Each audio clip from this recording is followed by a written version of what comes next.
A single second can feel like an infinity when it carries the weight of a life-changing choice and a deep, raw emotion. We capture those eternal moments and turn them into cinematic art for your pleasure. Subscribe today and explore the infinite nature of the human story. By the time my son showed up at my front door that Saturday morning, expecting a check for $320,000, he found something else entirely. The driveway was empty. The curtains were drawn, and taped to the door, where the brass knocker used to be, was a white envelope with his name written on it in my handwriting. I know he stood there for a long time before he opened it. The neighbors told me later they heard him shouting from half a block away, but I'm getting ahead of myself. Let me tell you how we got there. My wife, Carol, passed away 14 months before any of this happened. Pancreatic cancer. From diagnosis to the end was 11 weeks, which sounds fast until you're living through it, and then it feels like the longest, most brutal thing a person can endure. We'd been married 38 years. She was the one who kept the thermostat at exactly 71, the one who remembered every birthday in the extended family, the one who laughed too loud at bad jokes and cried at commercials. When she was gone, the house didn't just feel empty. It felt like a place where sound itself had stopped working. I had retired 2 years before she got sick. I'd spent 35 years running a mid-sized contracting company, nothing glamorous, mostly commercial builds, some residential renovation work in the later years. I sold the business at 61 for a fair price, not a spectacular one. Carol and I had planned to travel. We had a list on the refrigerator: Costa Rica, Portugal, the Scottish Highlands. We made it to one place on that list: Savannah, Georgia, which was a long weekend and not exactly international, but we loved every minute of it. Then the diagnosis came, and the list stayed on the refrigerator, and eventually I couldn't look at it anymore and took it down. After Carol died, I was left with the house in Denton, a paid-off vehicle, a modest investment portfolio, and a CD that Carol had maintained quietly for years that had grown into something substantial.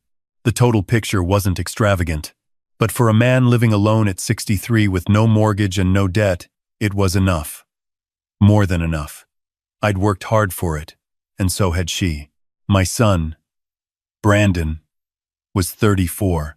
He lived 40 minutes away with his wife, Kristen, in a house that was too big for 2 people and, as I would later understand, too expensive for what they actually earned. He worked in marketing for a tech startup that had been about to take off for approximately 4 years running. Kristen did something in real estate, not selling properties, more like consulting adjacent to real estate, a role I never fully understood despite having it explained to me multiple times. They drove good cars. They took vacations I saw on social media, but never heard about directly. They had the aesthetic of prosperity without, I would come to learn, much of the substance. Brandon had always been the child Carol worried about quietly. Not in a dramatic way. She never said anything harsh, but I remember her once, maybe 7 or 8 years ago, watching him open a birthday gift. We'd given him something practical. I don't remember what, and there was this particular expression on her face. Patient. A little sad. Like she was watching someone she loved make a choice she couldn't stop them from making. I didn't ask her about it then. I wish I had. The first sign that something was coming was a phone call in late October. Brandon called on a Tuesday evening, which was unusual. We typically talked on Sunday afternoons, brief calls, nothing heavy. The Tuesday call was lighter than normal, almost performatively casual. He asked about the house, whether I'd thought about downsizing. I said I was fine where I was. He asked whether I'd spoken to a financial advisor lately. I said I had a good accountant and didn't need much hand-holding at this stage of life. He laughed and said, "Sure, of course, just thinking about me." We hung up, and I sat in the kitchen for a while with a feeling I couldn't quite name. 3 weeks later, he and Kristen came for dinner. This was also unusual. They came to the house maybe 4 times a year, always for holidays, always with some obligation attached. A random November Sunday didn't fit the pattern. Kristen was dressed like she was going somewhere nicer afterward, which she often was. Brandon spent the first hour asking me questions about the house, what I thought it was worth now, whether I'd had it appraised recently, whether I'd considered what the tax implications would be if I sold. I answered carefully. I'd spent decades negotiating contracts with people who wanted things from me, and I knew what the warm-up phase of a pitch sounded like. After dinner, Kristen took her phone into the living room to make a call, or to pretend to. And Brandon sat across from me at the kitchen table. He leaned forward with his elbows on the table. Carol would have told him to take his elbows off the table, and he would have done it, smiling, because he always listened to her, and he told me he had an opportunity. There was a property, he said. A commercial property about an hour outside the city, in an area that was on the verge of a serious development boom. He and a business partner, he was vague about who this partner was, had identified it early. The numbers were exceptional. The timing was critical. Other investors were circling. He needed to move quickly. And he needed capital. He didn't currently have liquid. But he would pay me back within 18 months with interest. And if things went the way his projections showed, possibly much sooner. I asked how much. He said $320,000. I kept my face neutral. I had learned to do that a long time ago. On job sites, in boardrooms, across tables from people who were trying to read me. I sat back in my chair and I said, "Tell me more about this property." He talked for 20 minutes. He used phrases like cap rate and anchor tenant, and first mover positioning. He had a folder with printouts, which he slid across to me. I looked at them without picking them up. When he finished, I said, "Let me think about it." He looked relieved. He had expected resistance, I could tell. The relief was premature.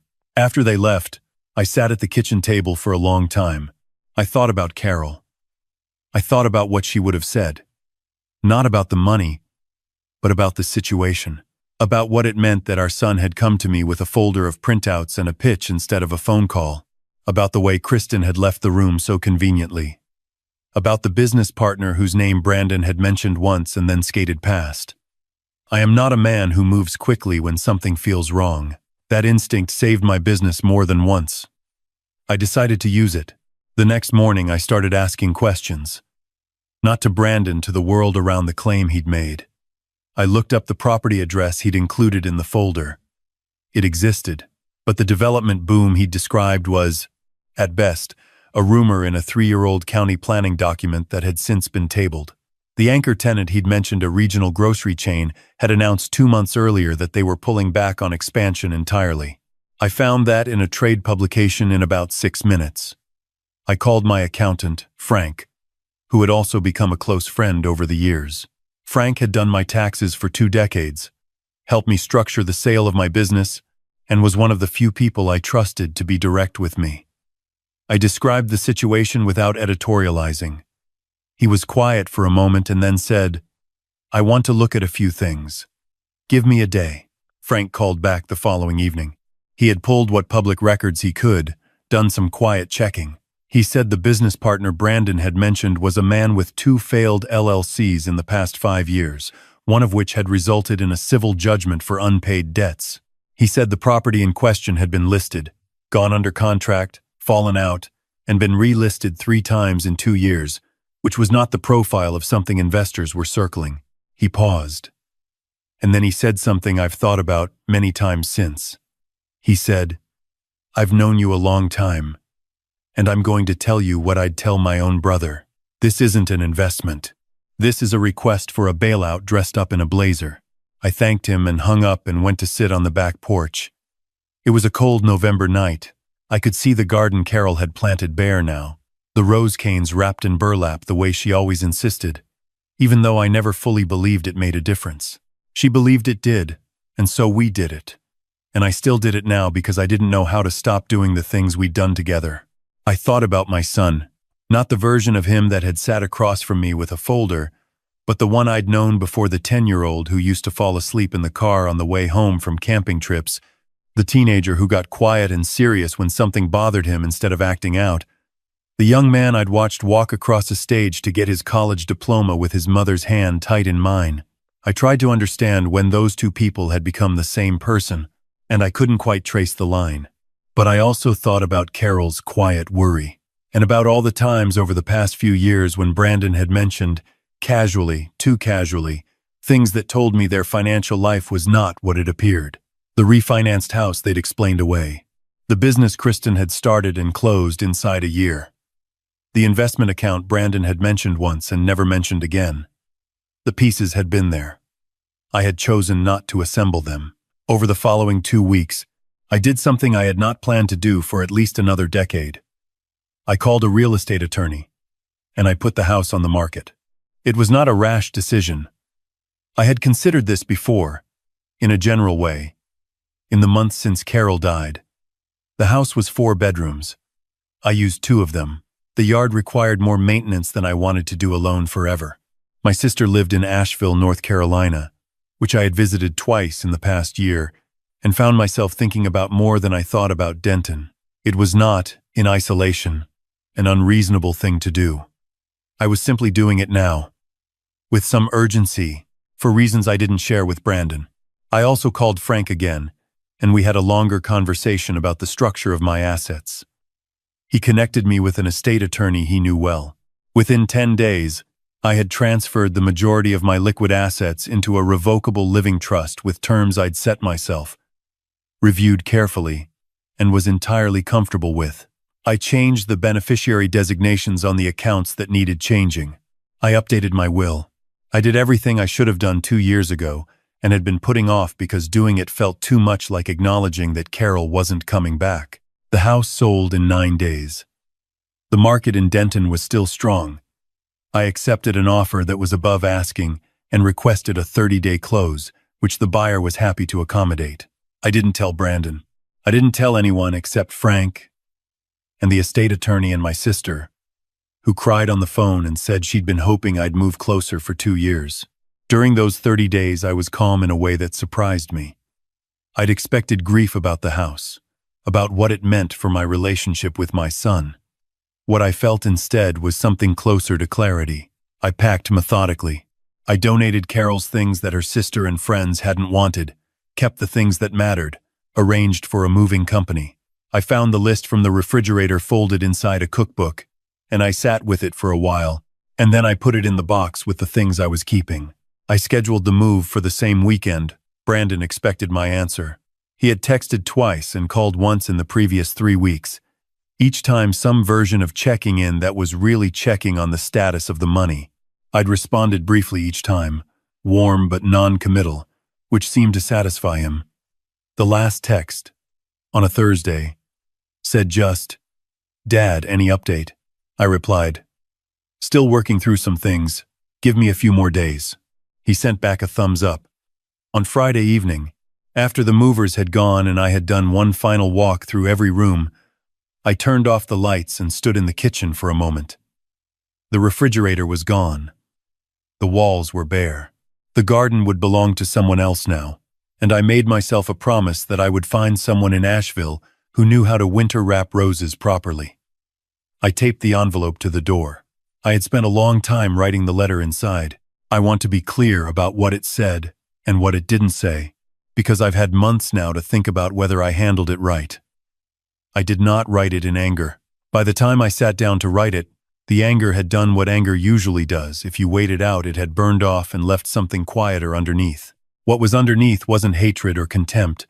It was sadness and disappointment and something that felt like grief. Not for Carol this time, but for the version of my son I'd thought I was raising. I told him I knew about the failed LLCs. I told him I knew about the property. I told him I'd spent 30 years building what I had, and that Carol and I had done it carefully, sometimes with difficulty, always with honesty, and that I would not hand the result of that over to a venture that had been misrepresented to me by my own child. I told him I had restructured my affairs and that there was no lump sum available. Not now. Not in this way. Not for this. I told him I was not disappearing from his life. I was moving closer to his aunt, whom he loved, and that the door was not closed. But I told him the door required some things from him. Honesty, primarily. A conversation that wasn't a pitch. A relationship that wasn't transactional. I told him I loved him, I meant it. And then I got in my truck with my dog, a 7-year-old shepherd mix named Duke, who had no opinion about any of this, and simply wanted to know if we were going somewhere interesting. And I drove toward Asheville. I was 3 hours into the drive when my phone started ringing. I know it was Brandon, because I watched the name come up on the screen on the dashboard. I let it ring. He called 4 more times in the next hour. Then there was a string of texts I didn't read until I stopped for gas, and they were exactly what you'd expect: confused, then demanding, then hurt, then angry, cycling through in the way that people do when the floor has dropped out from under a plan they were sure of. I texted back one sentence. It said, "Read the letter and then give it some time." He didn't respond to that. Not that night. My sister met me at the door of the rental. I'd arranged a small house 15 minutes from her place, single story. More yard than I needed, but with good light and a garage I could work in. She had flowers on the kitchen counter and a pot of something on the stove, and she hugged me for a long time and didn't ask me to explain anything right away, which was exactly what I needed. That night I sat on the back steps in the cold and looked at the sky, which was different in Asheville than it was in Denton in ways I couldn't quite articulate, and I thought about the choices I'd made. I tried to find the thing I felt guilty about and be honest with myself about whether the guilt was warranted. It's a habit Carol had encouraged in me. She said most people avoid that examination entirely, and it was the source of most of the damage they caused in the world. What I found was this: I was not guilty of abandoning my son. I was guilty, maybe, of waiting too long to have the real conversation, the one without the envelope, the one face-to-face, where I told him what I saw and asked him to explain it. That conversation might not have changed anything, but I hadn't tried it, and I knew it. And I sat with that honestly for a while. I also found something I hadn't expected, which was relief. Not a mean relief. Not satisfaction at anyone's expense.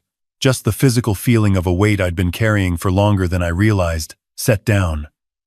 Brandon called again 10 days later. It was a different kind of call. He was quieter. The entitlement had dropped out of his voice, or most of it had, and what was left sounded more like the teenager I remembered, the one who got still and serious when something was hard. He said he'd read the letter 3 times. He said he didn't agree with everything I'd done. He said he thought I was wrong to sell without telling him. I let him say it. And then I said, "Maybe, but I want you to understand that what you asked me to do was not a favor. It was a transaction. And it was based on information you knew was incomplete." He was quiet for a long time. Then he said, "The deal fell through anyway." I said, "I know." He asked how I knew, and I told him I had done some looking, and there was another long silence, and then he said something I hadn't expected. He said, "Kristen pushed hard for this. That doesn't make it my fault, I know that, but I want you to know it wasn't entirely my idea. I was careful here. I didn't rush to assign blame or accept his reframing of events."